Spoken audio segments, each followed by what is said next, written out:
अस्सलाम वालेकुम रहमतुल्लाहि व बरकातुहू। मैं हूँ हाफिज़ सारिक और आप देख रहे हैं मेरा यूट्यूब चैनल हाफिज़ सारिक 786 वफाकुल मदारिस इन्फो। उम्मीद करता हूँ आप सब अच्छे से होंगे। आज मेरी कुछ तबीयत भी बस नासाज सी है। पहले सोचा कि आज वीडियो ना बनाऊँ, फिर मैंने सोचा मेरी थोड़ी सी मेहनत से अगर किसी एक तालिब इल्म या किसी एक तालिबा का मेरी वीडियो की वजह से अगर उसको कोई नॉलेज मिल गया, उसको समझ आ गई, तो इससे बेटर क्या हो सकता है। तबीयत तो चलती रहती है अच्छी बुरी, तो दुआ करें अल्लाह ताला मुझे सेहत काम लगे। आज हमारा जो टॉपिक है वो भी दुरुस्त की असनाद के मुताल्लिक़ है। तो आज का जो हमारा टॉपिक है वो है वफाकुल मदारिस की असनाद में अगर तारीख़ पैदाइश की गलती है तो उसके लिए क्या क्या कवायद दरकार होते हैं। उससे पहले भी मैं साबिक़ा लक़ब की गलती उसकी जो दुरुस्त होती है उसके बारे में बता चुका हूँ। उसके साथ साथ नाम वल्दियत की जुज़वी तब्दीली के बारे में बता चुका हूँ। उसके अलावा मुकम्मल नाम की जो तब्दीली है वो बता चुका हूँ। गुमशुदा सनद लेने की उसकी बता चुका हूँ। दफ्तरी गलती से मुताल्लिक़ को बता चुका हूँ।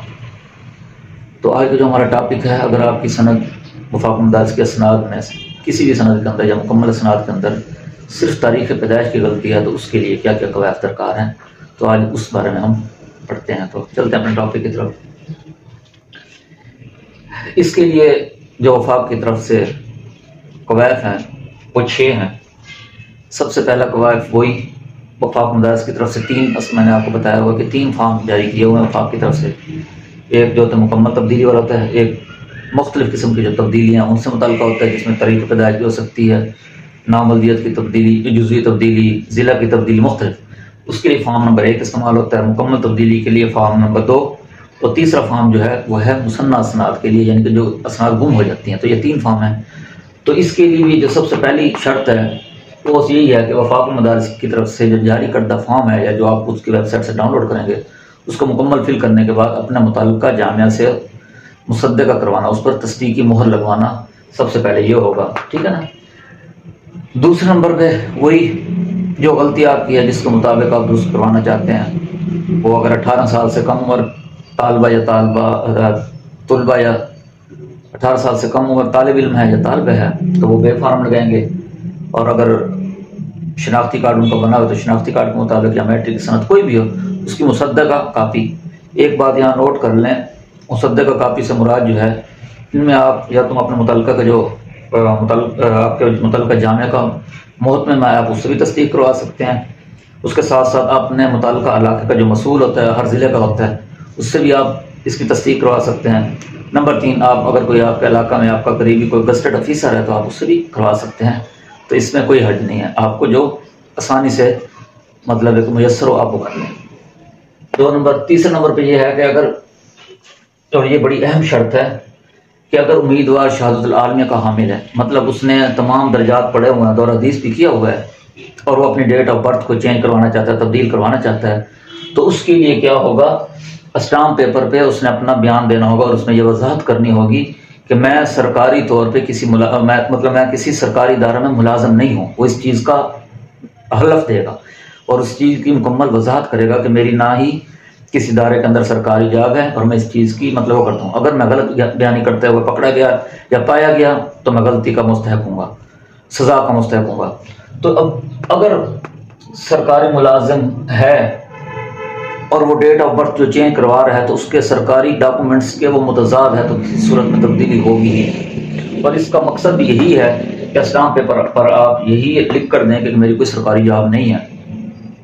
तो उनका असल वजह क्या है, कुछ लोग होते हैं वो इसको शो ही नहीं करवाते कि हमने सरकारी मुलाजमत की है।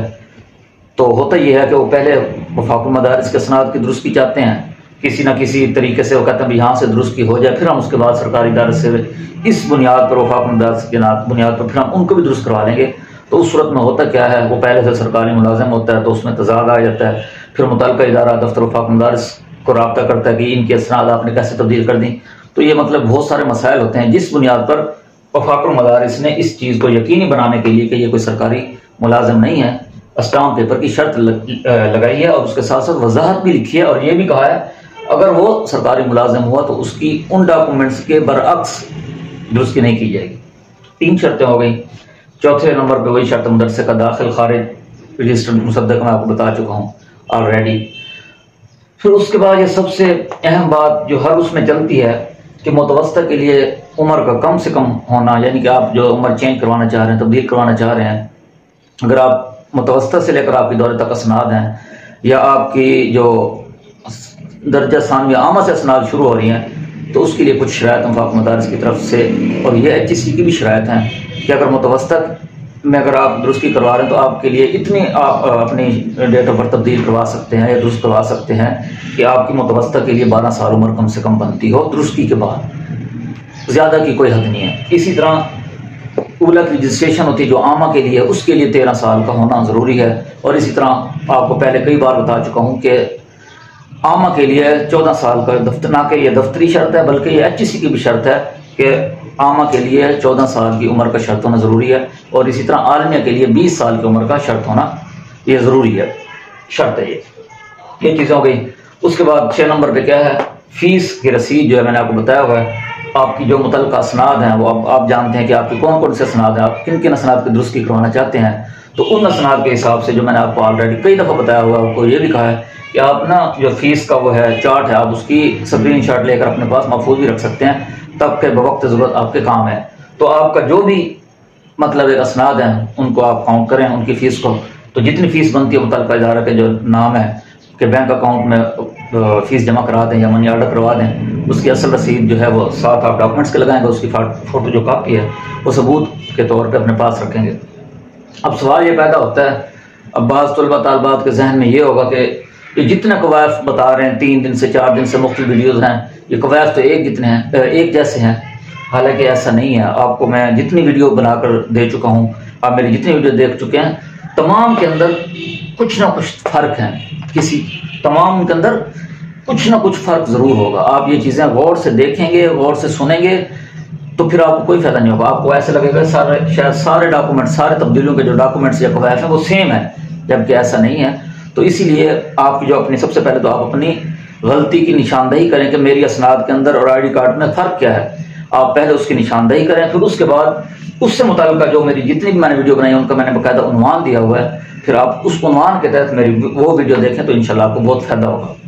और दूसरी बात यह है कि जो नए आने वाले हैं, अब वो ये चाहते हैं कि हमारा ये मसला है मैं कैसे बयान करूँ, तो सबसे पहले तो ये है कि आप YouTube चैनल के अंदर जाकर आपने हाफिज़ तारिक 786 लिखना है। आप वफाक मदारिस इन्फो भी लिख सकते हैं, अगर नहीं भी लिखेंगे तो हाफिज़ तारिक 786 सर्च करेंगे तो मेरी सारी वीडियोज़ वहाँ आ जाएंगी। तो आप अपने मुतल्लिका वीडियोज़ देखकर उससे आप इस्तिफ़ादा हासिल कर सकते हैं। और अगर आपको लगता है कि उसमें आपसे मुतल्लिका कोई वीडियो नहीं है तो आप मुझे कमेंट्स बॉक्स में मैसेज करें और बताएं कि आपका क्या मसला है, तो मैं कोशिश करूँगा उसके मुताबिक ही अगली जो वीडियो होगी वो बनाऊँगा, ताकि आपको भी समझ आ सके और उसके साथ साथ जो बकिया तलबा व तालिबात हैं उनको भी उस चीज़ का उनको फ़ायदा हासिल हो। अगर आपको लगता है मेरी इस वीडियो से आपको ज़रा बराबर भी नॉलेज मिला है तो मेरी वीडियो को ज़्यादा से ज़्यादा लाइक करें, नए आने वाले जो हैं वो सब्सक्राइब करें और इस वीडियो को ज़्यादा से ज़्यादा शेयर करें। अगली वीडियो तक के लिए इजाज़त दीजिए। फ़ी अमानिल्लाह।